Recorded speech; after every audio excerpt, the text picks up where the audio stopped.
Oi, Fernanda. Oi, pessoal. Boa noite. Sejam bem-vindos. Acho que a gente já pode começar, né? Podemos. Podemos? Vamos lá.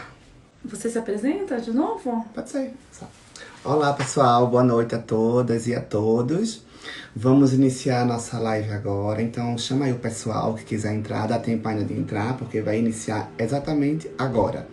Então, a nossa live hoje é justamente sobre os fármacos utilizados na assistência obstétrica, tá? Então, a gente trouxe para vocês, de forma resumida, os principais fármacos que a gente utiliza no dia a dia da obstetrícia. Antes de começar, eu vou me apresentar, depois a professora Ana Carolina. Então, meu nome é Bruno Ximenes, eu sou enfermeiro graduado pela Universidade Federal de Pernambuco. Depois eu fiz residência na Universidade Federal de São Paulo, em obstetrícia. Atualmente eu sou do Grupo Técnico de Saúde da Mulher do Corém, São Paulo. Também sou enfermeiro assistencial, enfermeiro obstetra assistencial do programa Parto Seguro aqui da Prefeitura de São Paulo. Então eu fico assistindo as mulheres diante do parto normal. Também sou instrutor do Suporte Avançado de Vida em Obstetrícia, que é o ALSO. E também eu sou professor, docente da USP, do curso de obstetrícia, tá? Então, basicamente é esse. Também, eu e a professora Ana Carolina, a gente dá aula, em pós-graduações, aqui da região de São Paulo. Pronto, Ana Carolina. Oi, pessoal. Tudo bem? Boa noite para vocês. Que delícia ter esse monte de gente importante. Aquece o nosso coração de alegria. Sejam muito bem-vindos à live da página. Não quer? Descomplicando. Descomplicando a obstetrícia. A live ficará gravada. O tema dessa live é fármacos utilizados na assistência obstétrica. Então sejam muito bem-vindos. Essa live ficará gravada também, Então, quem não pôde participar, compartilhe com os amigos. Então, nas próximas 24 horas a live estará disponível e também, logo em seguida, a gente também posta para que todos vocês possam acessar e descomplicar a medicalização e o uso de alguns fármacos quando necessário na assistência obstétrica. Então, sejam muito bem-vindos. Eu me chamo Ana Carolina, eu sou enfermeira obstetra, sou também especialista em gestão de saúde, gestão da qualidade e segurança do paciente, sou mestre em obstetrícia. A gente se apresenta todas as vezes, porque todas as lives a gente recebe pessoas novas e aí a gente acha extremamente respeitoso e carinhoso que as pessoas nos conheçam. Atualmente eu coordeno a enfermagem do Senac São Paulo, então o desenvolvimento do Senac São Paulo está sob a minha gestão, mas o que toca muito o nosso coração é a assistência, Assistência a essas mulheres, sempre. A assistência obstétrica. Então é um prazer estar aqui com vocês. Então sejam muito bem-vindos e vamos descomplicar, Vamos lá. Vamos descomplicar. Vamos iniciar? Vamos começar. Ok. Vamos lá.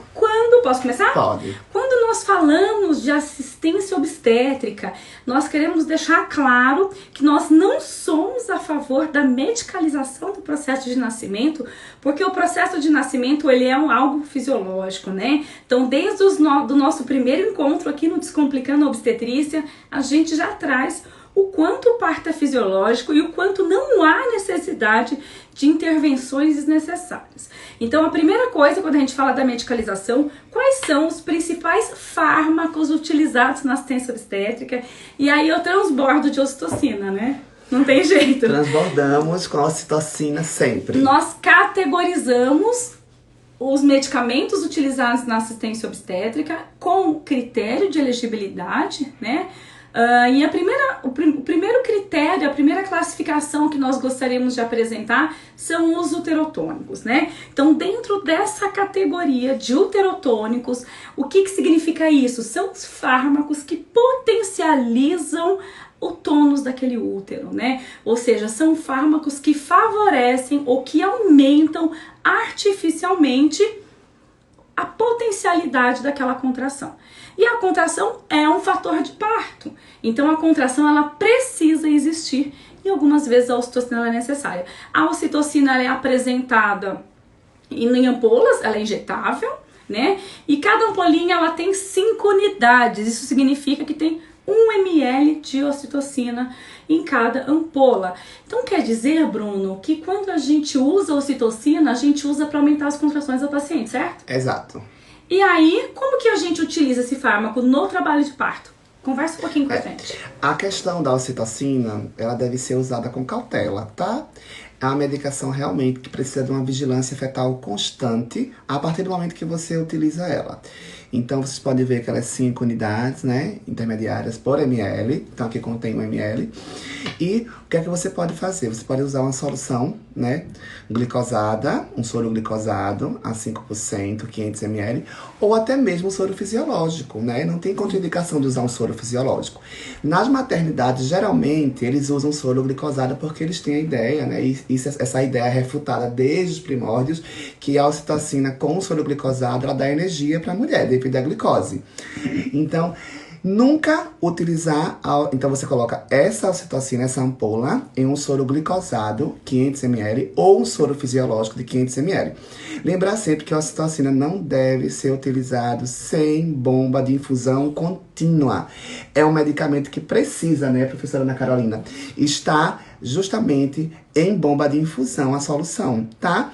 Bruno, aí você pergunta pra mim, pra professora Ana Carolina, com quantos ml hora eu começo, né? Os protocolos atuais falam que você pode iniciar a ocitocina com 12 ml hora em média, tá?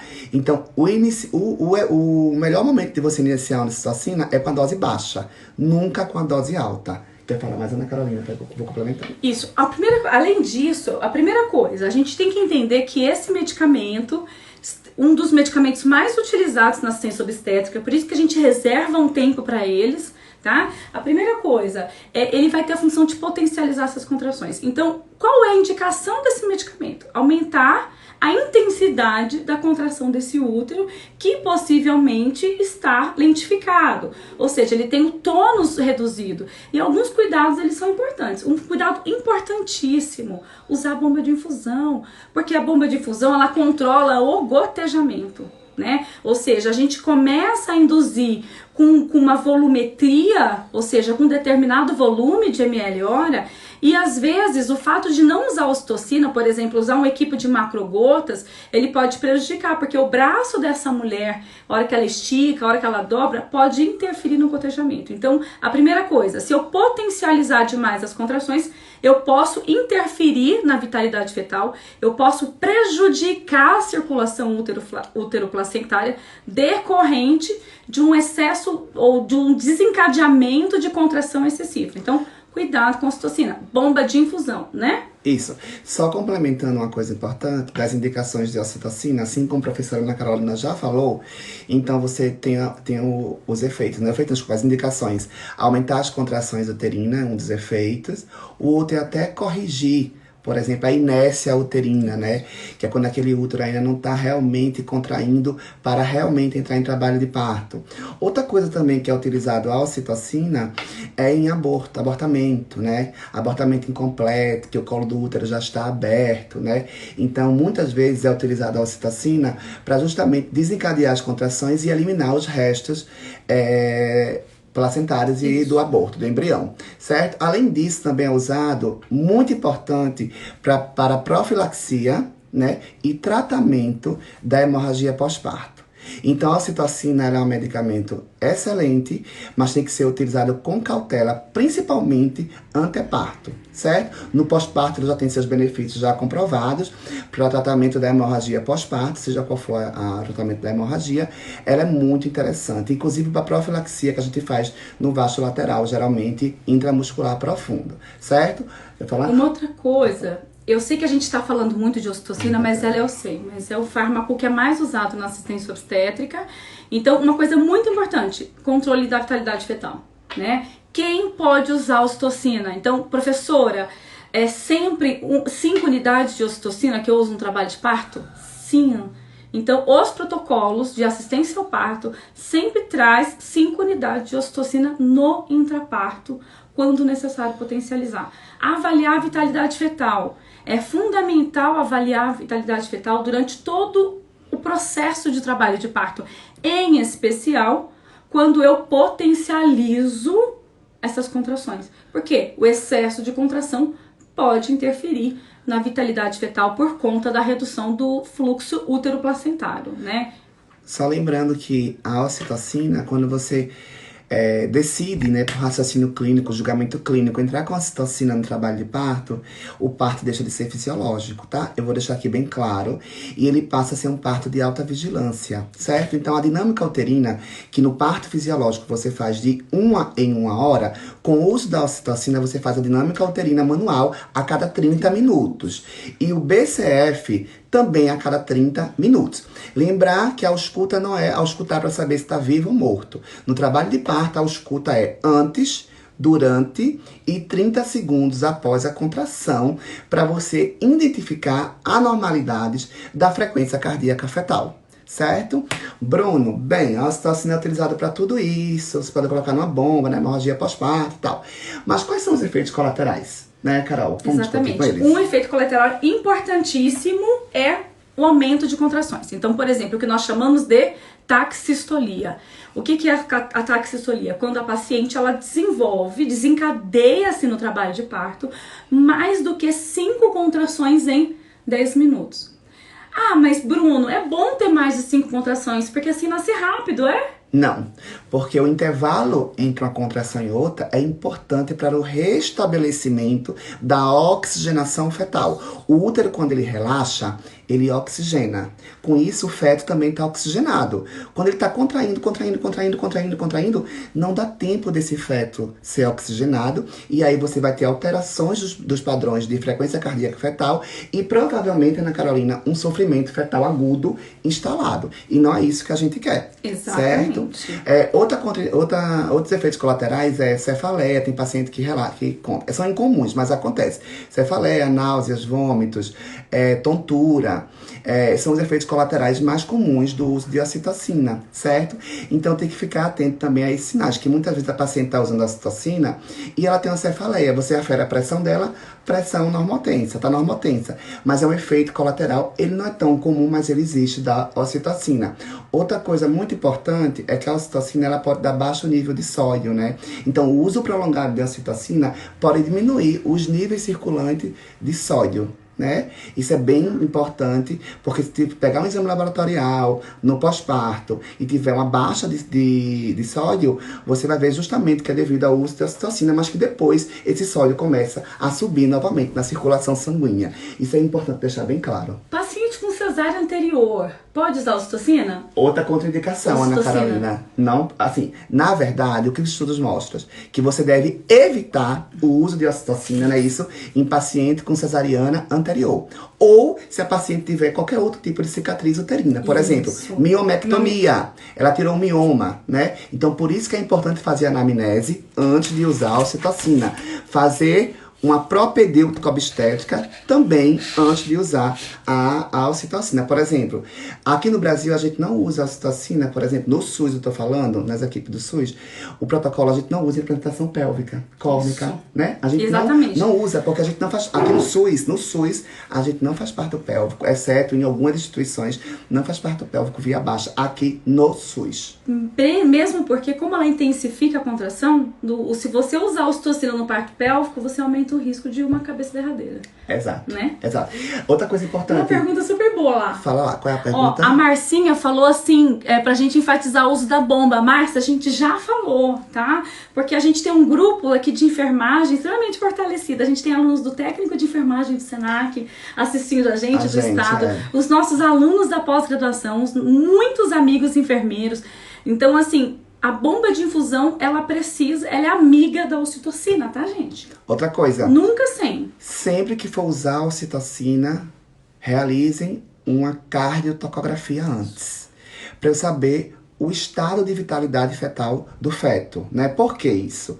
Porque se você fizer um CTB, né, um cardiotoco, e ele tiver não tranquilizador, né, ele mostrar que o bebê realmente não tá bem, você não pode de jeito nenhum ligar a ocitocina nessa paciente, porque você vai aumentar o sofrimento desse feto, tá? Então, não se usa a ocitocina em gestação, em feto, né, que já está indicando no cardiotoco que está em sofrimento fetal. Outra coisa importante, Ana Carolina, eu posso usar a ocitocina como isoprostol conjuntamente? Nunca. Nunca. Gente, uterotônicos, medicamentos que favorecem a contração, que aumentam o motor dessa paciente.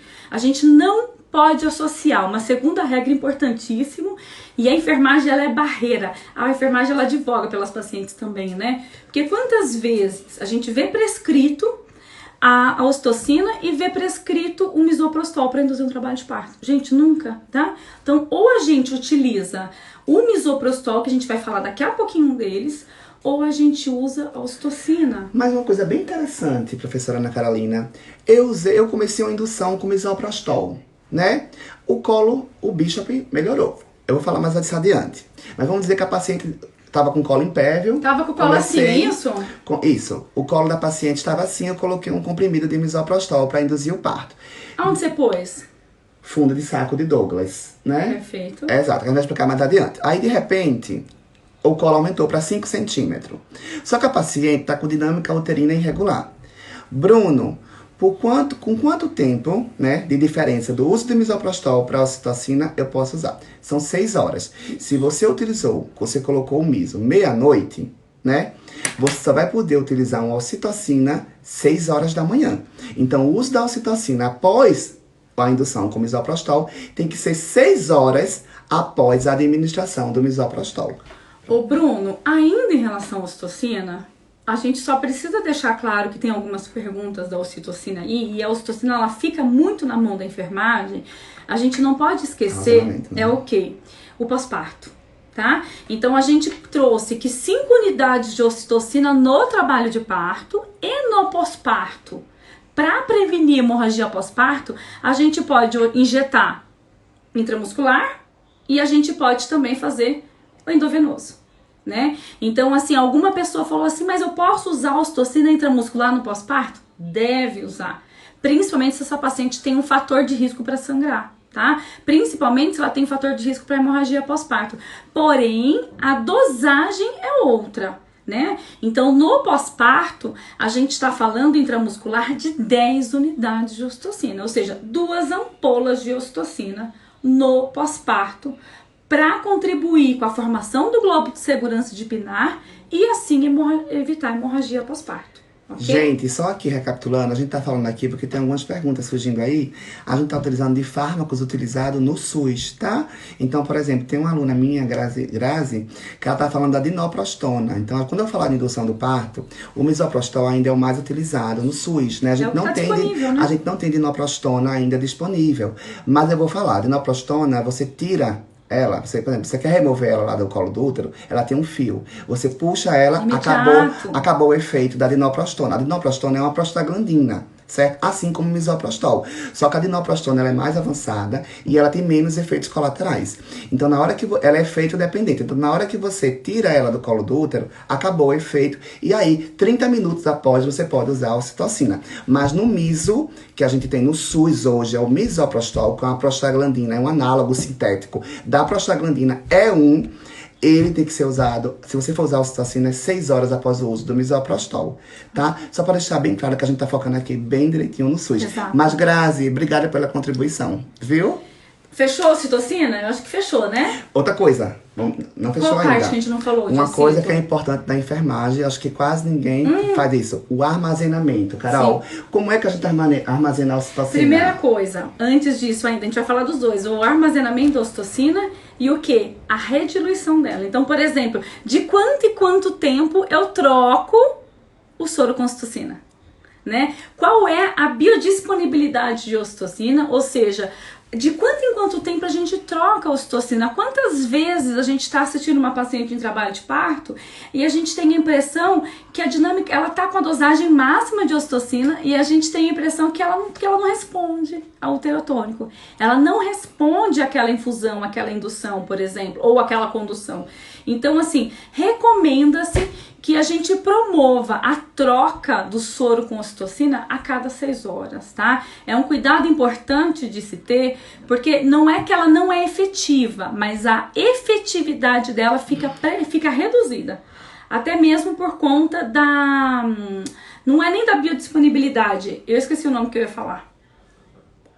ela precipita. É Isso, porque ela precipita, verdade. tá? É precipitação. Então ela precipita e o resultado dela fica prejudicado. Então trocar a ocitocina a cada 6 horas. Outra coisa importante é o armazenamento. Então a ocitocina, independentemente do fabricante, ela tem que ser armazenado em geladeira, na temperatura entre 2 e 8 graus. Gente, não adianta, porque São Paulo é frio, aí São Paulo é... Isso, Lá no Nordeste, a gente usa muito na geladeira. E é o recomendado pela Organização Mundial de Saúde. Eles reforçaram isso nos guidelines de 2018. Exato. Então, a ocitocina tem que ser armazenado em geladeira, na temperatura entre 2 e 8 graus centígrados, tá? Não é para colocar em temperatura ambiente. Bruno, eu preparei um soro agora. Coloquei a ocitocina, né? Então é isso que a Carol falou. 6 horas, a gente troca de novo. É fundamental essa troca, porque muitas vezes a gente não vai lembrar de trocar. E aí você vê um trabalho de parto mais estacionado, a hora que você vê o soro foi das 7 da manhã e já são as 16 horas. Então, assim, atenção também à precipitação desse medicamento, ok? Certo. Eu acho que a ocitocina foi, né, gente? Foi. Foi. Certo. Perfeito. Beleza? Vamos continuar falando de uterotônico, né? E aí o uterotônico que a gente estava fazendo aí um pareado era o próprio misoprostol, que é a prostaglandina, que é um outro fármaco também extremamente importante. Ele é um comprimidinho, não sei se vocês estão enxergando aqui, o comprimido, bem petitiquinho, né? Formato de gota. Exatamente. E ele tem alguns tipos de apresentação, né? Uma coisa importantíssima. O misoprostol produzido no Brasil, ele é para ser administrado via vaginal, ok?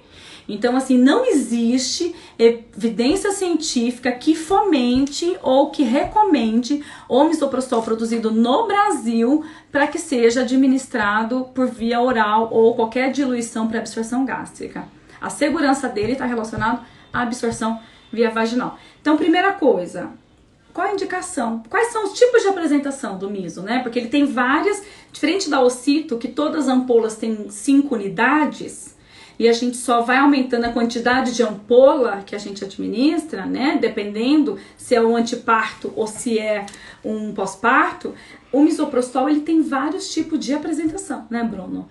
A mais comum, a mais utilizada é a de 25 microgramas. Não tá? é miligrama, é micrograma. Isso. Então, a mais utilizada é a de 25 microgramas. Depois a gente tem a apresentação de 50 microgramas. Depois a gente tem a apresentação de 100 e de 200. Vamos falar um pouquinho de 25? Vamos. Agora sim, no SUS a gente encontra mais. Pela questão de disponibilidade de recurso financeiro, 25 e 200. 25 e 200. Certo? No SUS. Mas existem essas apresentações, 25, 50, 100 e 200. Mais uma vez repetindo, micrograma, que a abreviação é MCG. Certo? Beleza. Vamos falar agora de indicações? Vamos. Como é que eu posso utilizar o misoprostol?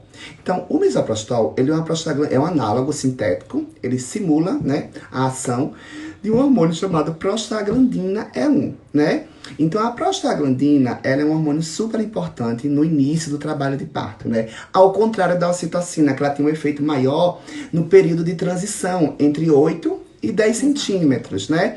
Então, Carol, fala pra mim as principais indicações, por favor. Indicação, né? A prostaglandina artificial, a indicação dela é, vamos começar pela indução, né? Então, a prostaglandina, embora ela já seja antiga, né? A primeira publicação dela é antiga, o que a gente tem aí registros de uso seguro da prostaglandina ou do misoprostol, aproximadamente em torno de 15 a 18 anos tem se utilizado com segurança em feto vivo, porque era muito comum há mais de 20 anos usar o misoprostol com feto morto.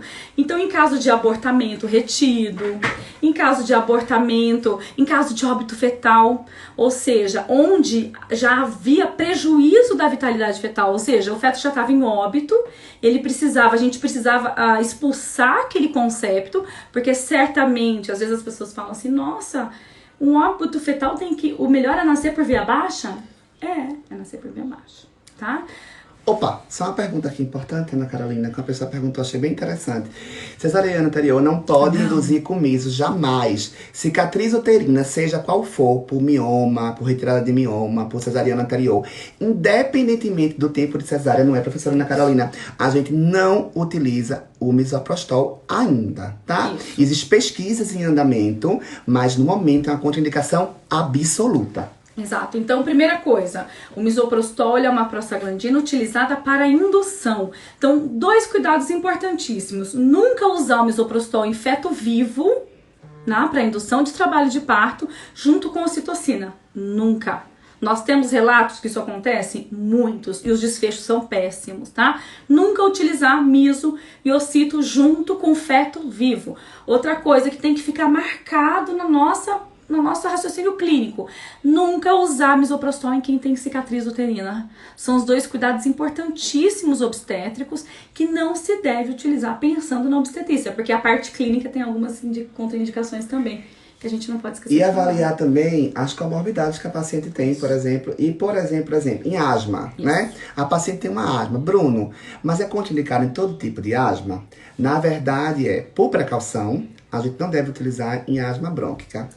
Porque justamente o mecanismo de ação da prostaglandina, né, é justamente fazer broncoconstricção, né? Exato. Então você abre o colo do útero, mas fecha o brônquio, certo? Então assim, faz uma coisa e prejudica a outra. Então a paciente que tem asma, né, asma crônica, asma brônquica, grave ou aguda, tal, ela tem que evitar o uso de prostaglandina porque você vai diminuir o lúmen do brônquio. Exatamente, e ela causa faz broncoconstricção. E aí ela tem diminuição justamente da ventilação pulmonar. Então, em paciente com asma, não se utiliza misoprostol. Então quer dizer que na anamnese, quando eu vou fazer a admissão daquela paciente, né, e vou fazer uma indução, tá prescrito misoprostol para ela. Perguntem sobre as comorbidades. Eu preciso entender a história clínica dessa paciente, porque eu posso sim. E o que é pior, né? A paciente, quando ela começa a induzir por miso, a resposta dela não é tão rápida quanto a ocitocina. Mesmo porque a absorção dela, ela acaba não sendo sistêmica. O miso, ele tem uma ação local. Então, qual é a indicação dele? É indução. Então, ele vai fazer o quê? Ele provoca ele vai fazer o quê, ó? Ele vai provocar um amolecimento cervical. Então, ele provoca um amolecimento cervical muito semelhante à prostaglandina endógena, né? E a partir do momento que a gente tem esse amolecimento cervical, amolecimento desse colo uterino, quando ela começar a ter contrações, o que vai acontecer? Esse colo já está relaxado e favorável para ser dilatado. Então, nunca utilizar juntos. Por quê? Porque como também reverter a ocitocina? Desculpa, gente, o misoprostol. Uma coisa é reverter uma ocitocina, né? Aquela paciente que está usando ocitocina e evolui por um aumento de frequência cardíaca ou de uma descompensação de contração. Aumenta-se muito as contrações dela, a gente tira a ocitocina, a gente hidrata essa paciente para reverter esse quadro. E no caso do misoprostol, então é muito mais difícil de se reverter. Por quê? Porque ele é indicado para indução. Mas às vezes a paciente ela evolui com um quadro de uma contração ininterrupta, ou uma contração muito prolongada, que é o que nós chamamos de hipertonia. E isso afeta diretamente a circulação útero-placentária e interfere na vitalidade fetal. Então, coloque uma coisa na cabeça de vocês. O misoprostol, a gente vai usar sempre em fundo de saco, né? Então, o canal vaginal, ele tá aqui, ao redor desse colo. Então, sempre ele é administrado em fundo de saco. E a indicação é indução. Então, eu preciso conhecer o tipo de colo para poder administrar esse Precisa, né? A gente faz o índice de Bishop. Então, o índice de Bishop, ele é um índice de um pesquisador que criou para saber se aquele colo tá imaturo ou maturo, né? Então, qual a referência? Um Bishop menor que 6, você faz um cálculo, tem uma tabelinha, a gente vai fazer uma live. Só para falar disso, né? Só para falar de indução. Então, assim, não se apeguem a isso, porque a gente tá falando aqui de uma forma mais generalizada. Então, o índice de Bishop, ele tem que ser calculado antes de você iniciar a indução com misoprostol. Porque pode ser que o índice de Bishop seja maior que 6. E aí você não precisa entrar com a prostaglandina E1. Você precisa entrar com um condutor. Que condutor pode ser? Pode ser a ocitocina, pode ser uma miniotomia, né? Seletiva, oportuna. Então, a gente pode na verdade, iniciar o parto de outra forma, sem ser com misoprostol. Então, sempre que for utilizar o misoprostol, é importante você avaliar o índice de Bishop. Esse índice de Bishop, os elementos que ele avaliam é o comprimento do colo, a dilatação, a altura do feto, né, Carol? A espessura do colo. Né? É um colo grosso, intermediário, fino? É um bebê alto? É um bebê mais baixo? Tá né? querendo dizer que esse colo é um colo de quê? De miso ou cito? Aqui é um Bishop menor que 6. Então, se você fizer o cálculo do que eu falei, tem os parâmetros e anota. Então, o cálculo, com certeza, vai dar menor que 6. Eu vou utilizar uma prostaglandina E1 ou adenoprostona, né, Grazi? Para induzir esse colo. E esse colo aqui? Esse colo aqui é um colo que eu já não mais preciso do uso de misoprostol. Porque ele vai ter um Bishop, se você calcular, maior que 6. E aí você pode conduzir esse trabalho de parto inicial com o uterotônico, como a ocitocina. Certo? Então é isso. Beleza. Então, indução de trabalho de parto, certo? Abortamento. Isso. E de quanto em quanto tempo esse miso costuma ser utilizado quando a paciente permanece com este colo, Bruno? Essas coisas é bem interessante, né? O que acontece? Tem protocolos internacionais que falam que a indução do misoprostol tem que ser feita a cada 6 horas. E é isso que a gente utiliza no Brasil. Eu só vi um hospital aqui no Brasil que utiliza de 4 em 4. Jura? Eu só vi de 6. Eu já vi de 4 em 4, porque falam que aumentam a chance de a mulher entrar em trabalho de parto. Mas, em contrapartida, se você utiliza de 4 em 4 horas, você aumenta a chance dessa paciente ter um ataque sistolia, como você falou, Ana Carolina, ter mais de 5 contrações e você induzir a um sofrimento fetal agudo. Então, no Brasil, memorizem isso. O uso do misoprostol é um comprimido de 25 microgramas via vaginal a cada 6 horas. Uma pessoa falou aí, eu acho bem interessante frisar aqui, que o CTB geralmente tem que ser feito antes de você colocar o miso. Então só coloca miso com CTB tranquilizador, categoria 1, certo? Categoria 2 ou categoria 3 não se coloca misoprostol, certo? E tem protocolos hoje, até do Ministério da Saúde, que fala para você fazer 1 hora o CTB pós o miso. Então você colocou o miso agora. Então você colocou o misoprostol agora, com 1 hora após o uso do miso, né, Ana Carolina? Exato. Você inicia um CTB para você ver como é que esse feto tá reagindo diante da prostaglandina. É isso, tá? Gente. Tem que ser assim, entendeu? Então rigoroso. É 1 hora antes para avaliar a vitalidade fetal, para exatamente permitir que eu administre com segurança esse fármaco, e 1 hora depois. Então quer dizer que a cardiotoca vai ficar mais próxima uma da outra, né? Uma da outra. Porque se eu faço 1 hora antes, 1 hora depois, eu vou estar fazendo uma cardiotoca a cada 4 horas, ok? E efeitos colaterais mais comum do miso é a taxistolia, né? Que são aquelas maior que 5 contrações em 10 minutos. Também tem a questão do sofrimento fetal agudo do feto, que ele pode entrar. Também tem a questão de o que acontece com a taxistolia, mesmo sem cicatriz uterina, existem relatos de ruptura uterina. Ruptura uterina, não é isso, Ana Carolina? Então, primigesta, né? Primigesta. Rompeu o útero, mas não tinha cesariana anterior. Então, existem alguns sinais de ruptura uterina, mesmo em pacientes sem cesariana anterior. Então, o miso também tem esses efeitos colaterais importantes. Tem paciente que sente náusea e tem paciente que vomita. Tá? Mesmo com colo ainda inicial, com 1 centímetro, com 2, com o uso do miso, ela começa a sentir essa inquietação, essa agitação. E realmente o misoprostol ele pode ter como efeitos colaterais o vômito, a náusea, essa agitação que ele pode dar. Então fique bem atenção, bem atento, né? Então sempre respeitar o período a cada 6 horas e até quanto tempo usar o misoprostol. Né? A Organização Mundial de Saúde ela traz um limite de quanto tempo a gente pode induzir. Imagine, se essa paciente ela usa 1 a cada 6 horas, ela precisa ser muito bem acolhida. A gente não pode deixar de fazer isso. Ela precisa ser assistida porque ela não internou em trabalho de parto. Ela internou para induzir o trabalho de parto. E de repente ela acha que ela está em trabalho de parto, porque afinal ela está internada para ter bebê. Então é muito importante que ela entenda que ela passa por um processo de indução, porque é muito comum daqui depois 2 ou 3 dias ela parir e ela falar, nossa, eu tô aqui há 3 dias em trabalho de parto. Na realidade, não. Na realidade, ela estava induzindo, porque existe a Organização Mundial de Saúde, você pode utilizar até 8 comprimidos, com descanso de 12 horas. Exatamente. Então, assim, até 8 comprimidos, ou seja, olha o tempo de indução, é um tempo grande. Se eu uso um comprimido a cada 4 horas, porém, aqui em São Paulo, a maior parte dos serviços de saúde utilizam até 4 comprimidos. Eu vou explicar pra você isso. Quando você fala de falha de indução, indicou a cesariana. Qual foi a indicação? Falha de indução. Será que realmente foi uma falha de indução? Porque o ideal é fazer 2 ciclos. Como a professora Ana Carolina falou, você usa 4 comprimidos, um a cada 6 horas, por 24 horas. Isso.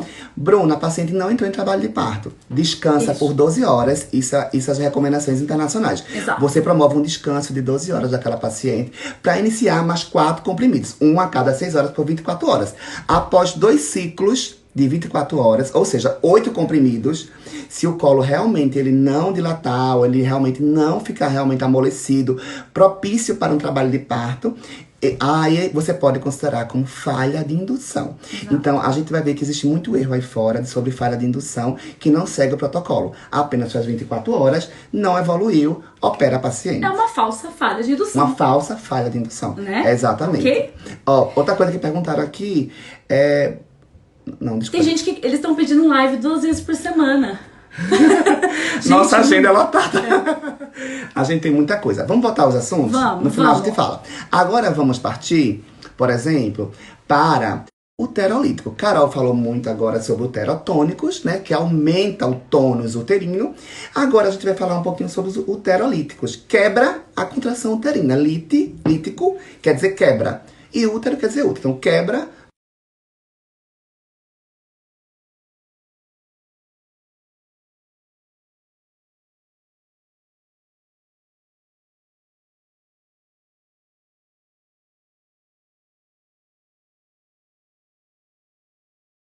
Estão ouvindo? Opa, voltou. Voltou? Agora, voltou? Travou, todo mundo. Voltou, gente? Voltou. Opa. Tá, beleza. Então, a medicação que a gente usa muito é o sulfato de terbutalina, que é o famoso Bricanil, né? Todo mundo já ouviu falar do Bricanil. O Bricanil hoje, ele é usado, né? Mas assim, não é a melhor opção, tá? Segundo as evidências, eu vou falar qual é a melhor opção. Mas ainda se utiliza. Foi um dos primeiros fármacos utilizados na inibição do TPP. Ele é um miorrelaxante uterino e um beta-adrenérgico, ou seja, ele é um agonista do receptor beta-2. Por quê? Vamos lá entender o mecanismo de ação. Os receptores beta-2 adrenérgicos, eles estão aonde também? Nos brônquios. Nos brônquios também tem musculatura lisa, né? Ali também existe musculatura lisa. E no brônquio, por exemplo, no sistema pulmonar, ele causa vasodilatação. Se você imaginar que existe uma broncodilatação em musculatura lisa, você imagina o útero. O oposto. Exatamente, né? O que é que o útero tem? O útero é musculatura lisa. Exato. Então ele vai fazer o quê? Ele vai justamente potencializar a ação relaxante da musculatura lisa. Então, em vez do útero ficar contraindo no TPP, com o uso do Bricanil, ele vai relaxar esse útero, né, através desses receptores também que existem na musculatura lisa, e vai inibir a ação justamente dos colinérgicos, tá? Ou seja, a partir de até quantas semanas, Grazi, né? a Tosiban. A Tosiban não tem no SUS, não só em tem no alguns, SUS, Grazi. Até quantas semanas a gente pode usar, então, o Bricanil ou terbutalina? Vamos lá. Então, primeira coisa, a intenção dele é inibir trabalho de parto. Se é inibir trabalho de parto, eu só vou inibir quem tem risco, quem tá em trabalho de parto imaturo, certo? Eu quero relaxar o músculo. Eu tô dando risada da mensagem que você tá rindo, eu tô rindo. Gente, tá travado? Travou a imagem. Vamos ver se voltou. Oi, gente, voltou? Voltou, mexeu? Sim. Voltou, beleza. Então tá, obrigada. É que esse negócio de home office, né, tá consumindo a internet muito e a gente acaba travando. Então, voltando. Então, beleza. Então, se a gente tem que pensar que ele vai relaxar a musculatura uterina, a paciente precisa ter receptores, né? Então, não adianta eu usar, por exemplo, a terbutalina numa paciente que não tem receptor. E quem tem receptor para terbutalina? Quem é uma gestação prematura. E o que é uma gestação prematura? Uma gestação prematura, aguenta aí que não é isso que eu vou falar. A gestação prematura é aquela que vai até 36 semanas e 6 dias. Porque de 34 a 36 semanas e 6 dias, a gente tem um prematuro tardio, ok? Porém, por conta do efeito colateral, a gente só usa terbutalina em quem tem até 34 semanas. Exato. Tá? Então quer dizer que para inibir trabalho de parto, só se inibe até 34 semanas? Sim, por conta do risco-benefício. Né? É um medicamento que causa muito efeito colateral e a gente tem que entender qual é o fator que desencadeou esse trabalho de parto. Porque o principal fator que desencadeia é o quê? Infecção urinária recorrente, né? E infecções, né, vulvares também recorrentes, incompetência do istmo cervical e etc. Certo? Uma coisa muito importante da terbutalina é que você tem que fazer por 24 horas só, Exato. Tá? Então, o limite máximo de uso da terbutalina é 24 horas. Por que criaram a terbutalina também? O subsídio para usar a terbutalina falta 15 minutos, tá? O mecanismo de ação da terbutalina justamente é você inibir o TPP para fazer o corticoide, né? O corticoide para maturação pulmonar, isso. Que você faz 2 doses, uma a cada 24 horas. Então, como ele faz 24 horas, né? Você usa por 24 horas, tem que usar em bomba. Então, para você fazer esse corticoide e melhorar o desfecho perinatal. Outra coisa importante é os efeitos colaterais, né? Uma coisa muito importante, quem usa o Bricanil para inibir TPP tem que monitorizar a paciente e fazer pulso e pressão de hora em hora. Principalmente pulso, né, Carol? Exato. Porque ele pode dar taquicardia, certo? Exato. E realmente deve ser usado em bomba. Não se usa Bricanil sem bomba. É importante monitorizar a paciente? Demais. De monitorizar. Então, olha, bomba de infusão, ok? Monitorização para que a gente conte a frequência cardíaca dessa paciente, porque ela faz taquicardia, exatamente. Alguém escreveu aí, ela faz isso. Então a gente tem taquicardia materna como efeito colateral, a gente tem tremor, né? A gente tem taquicardia fetal. Então é fundamental que de hora em hora faça essa monitorização e esse controle nas 24 horas. E vocês podem também notar que a paciente que usa a terbutalina, que é o Bricanil, né, o nome comercial, ela às vezes tem sonolência, né? Ela às vezes fica nauseada, vômito, e elas falam muitas vezes em um queimou. Aí quando você fala assim, nossa, ela fez, tô com agonia, tô com queimor dentro de mim, né? Uma queimação. Quando você afere os sinais vitais dela, ela tem um pulso alterado, né? Geralmente maior que 120. Então é um pulso que tá realmente, uma paciente que tá com taquicardia. Bruno, e na taquicardia, o que é que eu faço?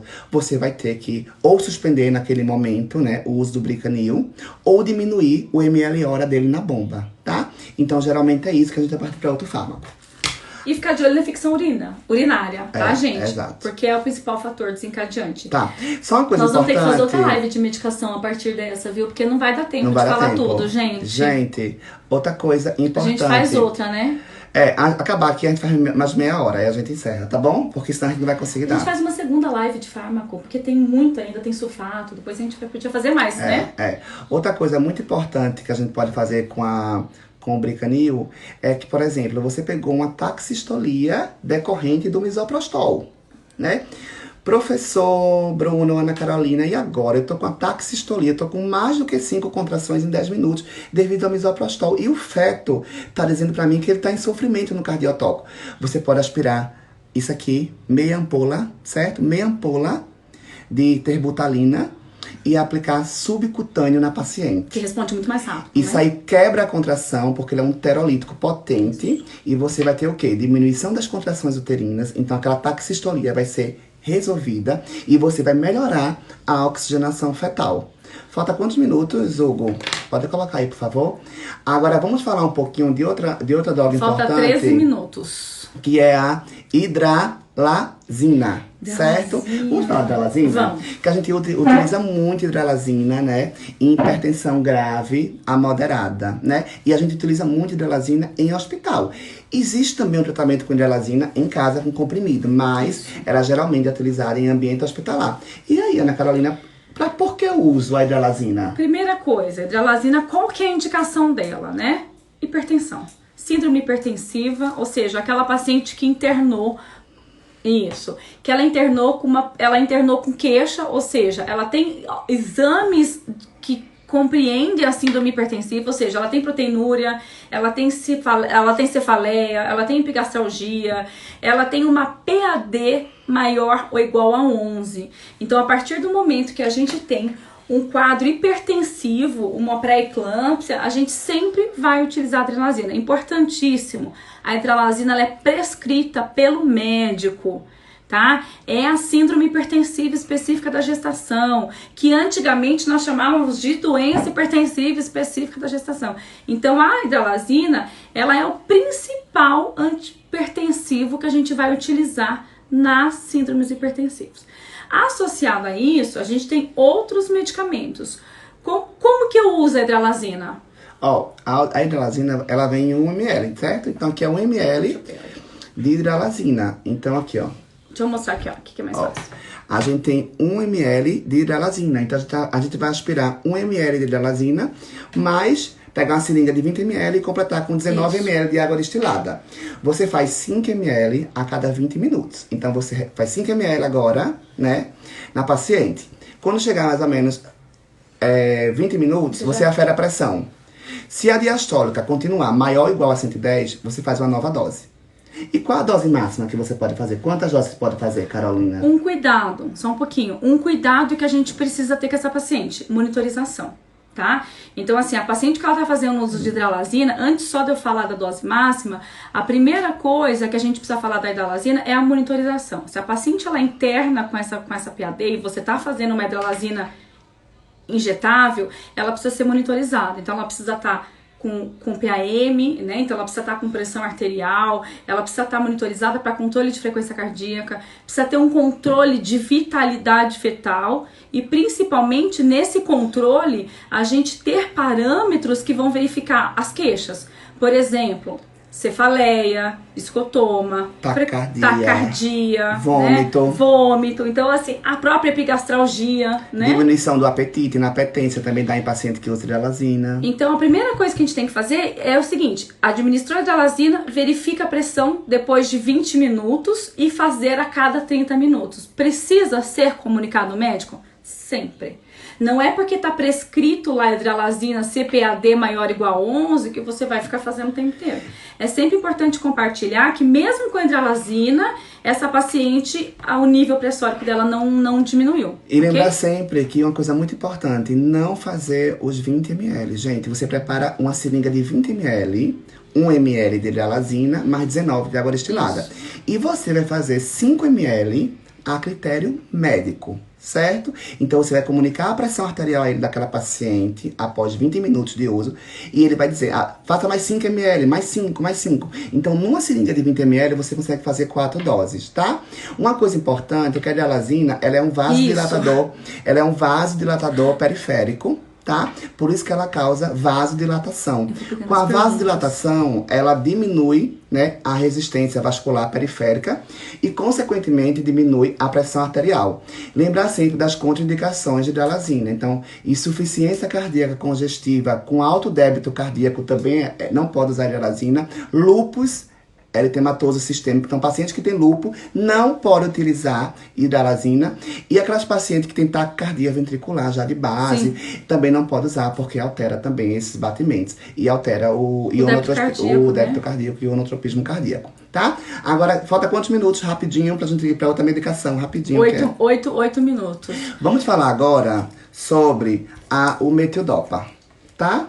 Então, o metidopa é outro antihipertensivo, Ana Carolina, utilizado muito na assistência obstétrica. Olha aqui o amarelinho. Quer falar um pouco das indicações, Ana Carolina? Pode ser. A indicação é muito mais fácil, né? A gente visualiza, a gente acompanha as gestantes no pré-natal e mesmo que elas sejam de alto risco, ela passa sobre atendimento da enfermagem. Então, é muito mais comum a gente encontrar paciente usando metildopa do que hidralazina. Porque essa hidralazina que a gente trouxe é a hidralazina da paciente hospitalizada, né? É uma paciente que está fazendo tratamento, que está sob acompanhamento pela síndrome hipertensiva. Então, primeira coisa, a gente tem o metildopa, que nada mais que é muito conhecido como o Aldomet, a maior parte dos lugares usa, né, o Aldomet, mas o genérico dele, né, o sal dele é o metildopa, e a gente tem as miligramagens dele. A maior parte deles são produzidos em 250 miligramas, tá? Então, assim, como que funciona isso? Depende de como está o comprometimento dessa paciente. Então, assim, como que se usa o metildopa? A indicação dele é hipertensão. A maior parte das pacientes que internam com síndrome hipertensiva já interna fazendo uso de metildopa. Então, a gente vai fazer a anamnese, ela tá falando, eu tô usando, quantos que você usa por dia, né? Eu uso 500, eu uso 750, eu uso 1 grama, eu uso 2 gramas. Quanto maior a dosagem, maior comprometimento ela tem, ou seja, maior o nível pressórico dela durante o acompanhamento pré-natal. Só lembrando que o metildopa não trata hipertensão grave, tá? Não trata. Só hipertensão leve a moderada, tá? Tem que fazer um uso há um certo tempo, pelo menos 3 semanas de uso para ter um efeito. E a dose máxima dela é 2 gramas dias, tá? Então, a paciente só pode usar 2 gramas dia. Isso é muito importante falar isso pra paciente. Por isso que quando ela chega pra gente, a gente fala assim, quanto que você usa de metildopa? Ela fala 2 gramas, você fala, vixe, né? Então ela já chega com a dose máxima e ela chega com o nível pressórico alterado. Tá. Aí, ok, metildopa, um antihipertensivo e tal, também ele é alfa-2, né? Qual o mecanismo de ação dele? Ele vai agir, ele é um agonista dos receptores alfa-2 que estão na musculatura lisa do vaso, certo? Então ele vai lá, né, e age fazendo uma vasodilatação. Então ele é alfa-agonista, né, alfa-2 do músculo liso do vaso sanguíneo. Então ele faz o quê? Ele aumenta o tom, ele diminui o tônus do vaso, causando o quê? Vasodilatação. Ele aumenta o relaxamento do vaso. Ele diminui a resistência vascular, certo? E diminui, consequentemente, a pressão arterial, certo? Perfeito. Outra coisa importante que eu quero falar agora, pra gente terminar aqui, é justamente a nifedipina, né? A nifedipina, ou nifedipina, como as pessoas chamam, a nifedipina, ela tem várias indicações, né? Vocês podem ter notado que na assistência obstétrica ela é utilizada para hipertensão arterial, moderada ou grave, né? Leve não, mas moderada ou grave. Mas também ela é utilizada para inibição do trabalho de parto prematuro. Então tem instituições que preferem utilizar o nifedipino do que o bricanil. E os estudos mostram que o nifedipino ele tem muito menos efeitos colaterais e muito mais fácil de administrar do que a terbutalina, que é o bricanil, né?